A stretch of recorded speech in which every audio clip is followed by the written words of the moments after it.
Very good morning to all. So நம்ம வந்து Madras high court recruitment மாவட்ட நீதிமன்றங்களில் அசிஸ்டன்ட் மசால்ஜி நைட் வாட்ச்மேன் சொல்லிட்டு பல்வேறு விதமான பணியிடங்களுக்கான இறுதிக்கட்ட தேர்வு பட்டியல் வந்து வெளியிட்டிருந்தாங்க.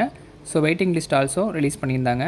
இந்த ரிசல்ட்ஸ்க்கு அப்புறம் அப்பாயின்மெண்ட் ஆர்டர் எப்போ வரும் அப்படின்றத கேட்டிருந்தீங்க. ஸோ அப்பாயின்மெண்ட் ஆர்டர் வரத்துக்கான வாய்ப்புகள் இன்னையிலேருந்து நமக்கு வந்து ஸ்டார்ட் பண்ணுவாங்க. ஸோ ஏன்னா கண்டினியூவான வீக் ஹாலிடேஸ் வந்து வந்துருச்சு. வீக் ஹாலிடேஸ் ப்ளஸ் வந்து கவர்மெண்ட் ஹாலிடேஸோட கம்ப்ளீட் ஆகிடுச்சு போன வாரம் ஃபுல்லாகவே. ஸோ இன்னி தான் திரும்பி வந்து அந்த ஒர்க்கை வந்து ரீஸ்டார்ட் பண்ணுவாங்க. ஸோ உயர்நீதிமன்றத்தினுடைய ஆட்சேர்ப்பு முகமை ஆட்களை மட்டும் தேர்வு செஞ்சு அந்தந்த மாவட்ட நீதிமன்றங்கள், ஸோ இந்த மாவட்ட நீதிமன்றங்களுடைய அந்த கம்பைன்டு கோர்ட்டுக்கு வந்து இந்த லிஸ்ட்டை வந்து ரிலீஸ் பண்ணி அனுப்பிடுவாங்க. ஸோ ஃபர்தராக உங்களுக்கு டிஸ்ட்ரிக் கோர்ட்லேருந்து தான் ஆர்டர் அப்படின்றது வந்து உங்களுக்கு வரும். ஸோ இனிமேல் ஃபுல் இது வந்து பார்த்திங்கன்னா டிஸ்ட்ரிக் கோர்ட்டினுடைய முதன்மை நீதிபதி, அதாவது டிஸ்ட்ரிக்ட் ஜட்ஜ்னு சொல்லுவாங்க, அவங்களுடைய மேற்பார்வையில் தான் அடுத்தடுத்த விஷயங்கள் வந்து நடக்கும். ஸோ அப்பாயின்மெண்ட்டாக இருக்கட்டும், உங்களை வந்து எங்கே போஸ்டிங் போடுறது, பணி நியமனம் பண்ணுறது எல்லாமே டிஸ்ட்ரிக்ட் ஜட்ஜுடைய முழு அதிகாரத்தினுடைய கண்ட்ரோலில் வந்துடும். ஸோ ஆட்சேர்ப்பு பிரிவு அங்கேருந்து நமக்கு ஆட்களை நியமனம் செஞ்சு அந்த மாவட்ட முதன்மை நீதிபதிகளுக்கு வந்து சென்ட் பண்ணிவிடுவாங்க. ஸோ அதுக்கு பிறகு அங்கேருந்து தான் உங்களுக்கு தபால் அப்படின்றது வரும். ஸோ ரிசீவ் பண்ணிவிட்டு அதில் என்னென்ன இன்ஸ்ட்ரக்ஷன்ஸ் கொடுத்துருக்காங்க, என்னென்ன டாக்குமெண்ட்ஸ் எடுத்துகிட்டு வரணும் அப்படின்றதுலாம் ஒன்ஸ் நல்லா பாருங்கள். ஸோ கால் லெட்டர் வந்தோடனே நம்மளுமே செப்பரேட்டாக ஒரு வீடியோ மேக் பண்ணி போடுறேன், என்ன டாக்குமெண்ட்ஸ் எடுத்துகிட்டு வரணும் என்னன்றது. ஸோ இதெல்லாம் வந்து நமக்கு அடுத்தடுத்த விஷயங்களாக இந்த வாரத்தில் நம்ம வந்து எதிர்பார்க்கலாம். ஸோ ஜூலை 10க்குள்ளே ஜாயினிங் இருக்கிற மாதிரி இருக்கும். ஸோ மேபி என்னோடய எக்ஸ்பெக்டேஷன் ஜூலை 10க்குள்ளே ஜாயின் பண்ணுற மாதிரி இருக்கும். ஒரு மாவட்டத்துலேயும் ஒரு விதமான அந்த கால் லெட்டர் வரதுக்கான தாமதங்கள் அல்லது விரைவாக கூட வரலாம். ஸோ எப்போ அப்டேட் வந்தாலும் தொடர்ந்து வந்து நான் இன்டிமேஷன்ஸ் அப்படின்றது கொடுத்துட்டே இருக்கேன். தொடர்ந்து சேனலை வந்து ஃபாலோ பண்ணுங்கள். ஃபர்தராக அந்த வெயிட்டிங் லிஸ்ட் பற்றி நிறைய பேர் தொடர்ந்து கேட்டே இருந்தீங்க. ஸோ இந்த வெயிட்டிங் லிஸ்ட் பற்றி சொல்லுங்கள் சார், உயர்நீதிமன்றத்தினுடைய ஆட்சேர்ப்பு பிரிவே வந்து வெயிட்டிங் லிஸ்ட் பற்றி நமக்கு அப்டேட் கொடுப்பாங்களா, இல்லை அந்தந்த மாவட்ட நீதிமன்றத்தினுடைய இதுலேருந்து நமக்கு வந்து அடுத்தடுத்த இது வந்து கூப்பிடுவாங்களா அப்படின்றத கேட்டிருந்தீங்க. ஸோ இதில் ஒரு விஷயத்தை நான் கிளாரிஃபை பண்ணியிருந்தேன். ஒரு நபர்களுமே 2 பணியிடங்களுக்கு நிறைய பேர் வந்து விண்ணப்பிச்சிருந்தாங்க அப்படின்னு சொல்லிட்டு மாவட்டம் விட்டு மாவட்டம் கூட விண்ணப்பிச்சிருக்காங்க. ஸோ அப்படி இருக்கும்போது ஒரு ஃபர்தராக அந்த கேண்டிடேட் வந்து ஜாயின் பண்ணிட்டாங்க. ஸோ 2 டிஸ்ட்ரிக்ட்டு அப்ளை பண்ணியிருந்த கேண்டிடேட் ஒரு டிஸ்ட்ரிக்டில் ஜாயின் பண்ணிட்டாங்கன்னா அனதர் டிஸ்ட்ரிக்டில் வெயிட்டிங் லிஸ்ட்டில் உள்ளவங்களை வந்து ஃபர்தராக கூப்பிடுவாங்க. ஸோ அதற்கான ப்ராசஸ் எடுக்கிறதுக்கு ஒரு 15லேருந்து 20 நாட்கள் ஆகலாம். ஸோ எதனால் அப்படின்னா இந்த கேண்டிடேட்டுக்கான டைமிங் வந்து ஒரு 10 டேஸ் கொடுப்பாங்க. ஸோ வரல அப்படின்ற பட்சத்தில் ஏன் வரலன்ற இன்டிமேஷன்ஸ் வந்து தெரிவிச்சிட்டாங்க அப்படின்னா அது உடனே ப்ராசஸ் ஆகி அடுத்தடுத்த நகர்வுகளுக்கு போகும். வெயிட்டிங் லிஸ்ட்டில் அவங்க கூப்பிடுவாங்க.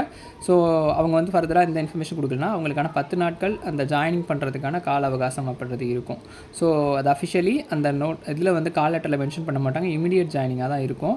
இருந்தாலும் ஒரு எக்ஸ்கியூஸ் மாதிரி இந்த ஒரு 10 நாட்கள் இருக்கும். அதுக்குள்ளார அவங்க ஏதாவது ரிப்ளை பண்ணல இல்லை எதுவும் பண்ணலை அப்படின்னா கண்டிப்பாக அவங்க வந்து அந்த கேண்டிடேட் ஜாயின் பண்ணாத கேண்டிடேட் வந்து ரிஜெக்ட் பண்ணிவிட்டு வெயிட்டிங் லிஸ்ட்டில் உள்ளவங்களை வந்து அடுத்த கட்டமாக வந்து கூப்பிடுவாங்க. ஸோ அதேமாதிரி ஃபர்தராக ஜாயின் பண்ணிவிட்டு இப்போ நான் வந்து 2-3 போஸ்ட்டில் வந்து ஒரு போஸ்ட்டில் செலக்ட் ஆகிருக்கேன் சார், 2 போஸ்ட்டில் வெயிட்டிங் லிஸ்ட்டில் இருக்கேன், இதை விட அது சீனியர் போஸ்ட்டு, நான் அதுக்கு வந்து இங்கே ஜாயின் பண்ணிட்டு அங்கே போக முடியுமான்னு கேட்டிங்கன்னா தாராளமாக போகலாம். ஸோ அது ஃபர்தராக வந்து இங்கே ஜாயின் பண்ணிகிட்டு இருந்தீங்க அப்படின்னா உங்களுக்கான வெயிட்டிங் லிஸ்ட்டில் நெக்ஸ்ட்டு நீங்கள் இருக்கீங்க அப்படின்றப்ப கூப்பிடும்போது நீங்கள் தாராளமாக அந்த பணியிடத்துக்கு வந்து நீங்கள் போய் ஒர்க் பார்க்கலாம். ஸோ இது வந்து ஃபர்தராக மாவட்ட நீதிமன்றத்தினுடைய இதில் தான் வந்து நடக்கும். ஸோ ப்ராசஸில் நடக்கும். இனிமேல் உயர்நீதிமன்றத்தினுடைய ஆட்சேர்ப்பு முகமைக்கும் இந்த அப்பாயின்மெண்ட்டுக்கும் எந்தவித இதுவும் கிடையாது, கம்யூனிகேஷனும் கிடையாது. இனிமேல் மாவட்ட நீதிமன்றங்களும் உயர்நீதிமன்றங்களும் வந்து கம்யூனிகேட் பண்ணிப்பாங்க. ஸோ நமக்கு வந்து ஃபுல் டைரக்ஷன் எல்லாமே மாவட்ட நீதிமன்றம் தான் அப்படின்றது நான் அந்த வீடியோவில் வந்து உங்களுக்கு கிளாரிஃபை பண்ணுறேன். ஸோ அஃபிஷியலி உங்களுக்கு ஆர்டர் வந்து மாவட்ட நீதிமன்றம் டிஸ்ட்ரிபியூட் பண்ணுவாங்க. அதே மாதிரி ஆர்டர் பண்ணுறது, வெயிட்டிங் லிஸ்ட்டில் உள்ள கேண்டிடேட்டை ஃபாலோ பண்ணுறது எல்லாமே மாவட்ட நீதிமன்றம் தான்.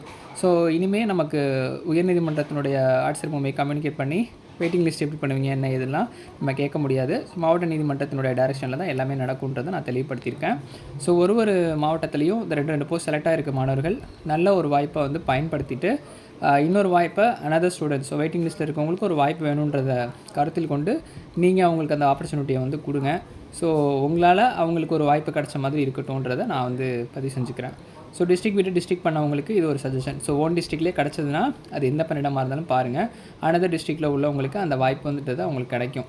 ஸோ இது வந்து நான் உங்ககிட்ட சொல்லணும் அப்படின்ட்டு தான். அதே மாதிரி ஒர்க்கு ஜாயின் பண்ணிவிட்டு எக்காரணத்தை கொண்டும் இது ரிசைன் பண்ணாதீங்க. ஸோ ரிசைன் பண்ணுறதுக்கான ரீசனை பற்றி நம்ம ஆல்ரெடி சொல்லியாச்சு. இந்த பணியினுடைய தன்மை தெரியும், என்ன மாதிரியான ஒர்க்கிங் இருக்குன்றது தெரியும், லீவ் டேஸ் கிடையாது, கவர்மெண்ட் ஹாலிடேஸ்லேயும் ஒர்க் பண்ணுற மாதிரி இருக்கும் ஷிஃப்ட் பேசிஸில். அதே மாதிரி ஒர்க்கிங் ஹவர்ஸ் கணக்கெல்லாம் கிடையாது, கால்குலேஷன்லாம் கிடையாது. எப்போ கூப்பிட்டாலும் நீங்கள் உடனே அந்த ஸ்பாட்டுக்கு போகிற மாதிரி தான் இருக்கும், ஒர்க் பார்க்குற மாதிரி தான் இருக்கும். ஸோ இந்த ஹாலிடேஸ்லாம் ஒரு 6 மந்த்துக்கு நீங்கள் வந்து எதிர்பார்க்க முடியாது. ரொம்ப எமர்ஜென்சினா வேணால் உங்களுக்கு அலோவ் பண்ணாங்கன்னா நீங்கள் எடுத்துக்கலாம். அந்த முதல் 6 மாதத்தில் வந்து ரொம்ப ஒரு காம்ப்ளிகேட்டடாக தான் போகும். ஸோ அதெல்லாம் அட்ஜஸ்ட் பண்ணிவிட்டு நீங்கள் வந்து இந்த ஒர்க்கை வந்து நல்லா எஃபோர்ட்டாக பண்ணுங்கள். ஸோ ஆர்டர் வந்ததுக்கப்புறம் ஃபர்தராக என்ன இன்ஃபர்மேஷன்றதை நான் டீட்டெயிலாக எக்ஸ்பிளைன் பண்ணுறேன். இப்போ இந்த வெயிட்டிங் லிஸ்ட் கேண்டிடேட்டுக்கு மாவட்ட நீதிமன்றம் தான் உங்களுக்கு அடுத்த கட்ட டைரக்ஷன் பண்ணுவாங்கன்றதை தெளிவுபடுத்தியிருக்கேன். ஸோ அடுத்தடுத்த அப்டேட் ஆகும்போது நம்ம சேனல் இன்டிமேஷன் கொடுக்குறேன். தயவு செஞ்சு அந்த செலக்ட் ஆன கேண்டிடேட் போக மீதமுள்ள வெயிட்டிங் லிஸ்ட் கேண்டிடேட் வந்து உங்களுக்குள்ளே அந்த வெயிட்டிங் லிஸ்ட்டில் இருக்கிறவங்க வந்து ஒரு குரூப் ஃபார்ம் பண்ணி என்ன அப்டேட்டுன்றதை தெரிஞ்சுக்கோங்க. ஏன்னா ஒரு டிஸ்ட்ரிக்ட்லேயுமே வந்து ஒரு விதமான ஃபாலோ இருக்கும். ஸோ அதனால் உங்கள் ஸ்டூடெண்ட்ஸ் நீங்கள் தான் வந்து அந்த லிஸ்ட்டை பார்த்துட்டு யாரெல்லாம் வெயிட்டிங் லிஸ்ட் இருக்கீங்களோ அவங்கள வந்து ஒரு குரூப்பாக க்ரியேட் பண்ணி நீங்கள் வந்து யூனியனாக இருங்க. ஸோ ஆஃப்டர் ஜாயின் பண்ணதுக்கப்புறம் கூட நீங்கள் வந்து இதாகிடலாம், ஸோ லெஃப்ட் ஆகிடலாம். ஸோ என்ன நடக்குதுன்றது உங்களுக்குள்ளே ஒரு ஷேரிங் இன்ஃபர்மேஷன் இருந்தால் தான் ஏதாச்சும் ஒரு இது நடக்கும்போது நீங்கள் வந்து அந்த விஷயத்தை தெரிஞ்சுக்கலாம். ஸோ அதனால் வெயிட்டிங் லிஸ்ட்டில் உள்ளவங்க தனித்தனியாக எத்தனை பேர் இருக்கீங்களோ அந்தந்த மாவட்டத்துக்கு ஒரு இது வச்சு நீங்கள் வந்து ஃபாலோ பண்ணிக்கோங்க. அடுத்த கட்டமாக நமக்கு நெக்ஸ்ட்டு நகர்வுகள் எப்படி போகுதுன்றதை பார்த்துட்டு நான் வந்து அப்டேட் பண்ணுறேன். அந்த நோட்டிஃபிகேஷன் நம்பர் 71 நினைக்கிறேன். அந்த ஆஃபீஸ் அசிஸ்டன்ட், சோபிதார், ரெசிடென்ஷியல் அசிஸ்டன்ட் அவங்களுக்கான ப்ராக்டிக்கல் டெஸ்ட்டுக்கான அனௌன்ஸ்மெண்ட் அப்படின்றது வந்து நமக்கு அடுத்த மாதம் ஜூலை மாதத்தில் வந்து வந்துடும்.